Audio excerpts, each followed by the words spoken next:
अस्सलाम वालेकुम नाज़रीन, क्रिकेट की ताज़ा तरीन अपडेट हासिल करने के लिए मेरे चैनल को सब्सक्राइब कर लें। शाहीन आफरीदी की कोच से गर्मा गर्म बहस की अंदरूनी कहानी सामने आ गई। ज़राए का कहना है कि हेडेंगले में प्रैक्टिस सेशन के दौरान यूसुफ के बहुत ज्यादा नो बॉल की निशानदेही करने पर शाहीन बरहम हो गए।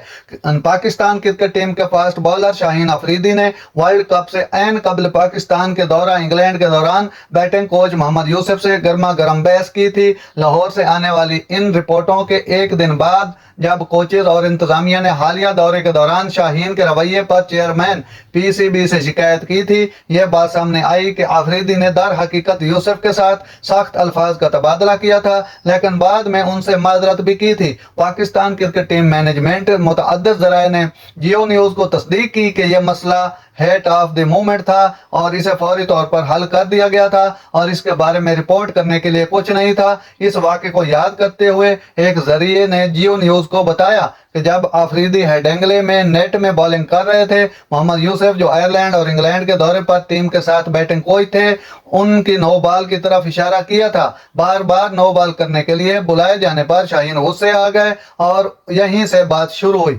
शाहीन ने मोहम्मद यूसुफ का कहा वो इसे करने दें जो वो कर रहे हैं और वो यूसुफ को अपने काम का ख्याल रखना चाहिए। एक जरिए ने मजीद कहा, यूसुफ ने शाहीन को जवाब दिया वो एक कोच हैं और अपना काम कर रहे हैं। जराए ने मजीद कहा इस बहस में गर्मा गर्मी हुई। नाज़रीन, ऐसी बर वक्त खबरें सुनने के लिए मेरे चैनल को सब्सक्राइब कर लें। अल्लाह हाफिज।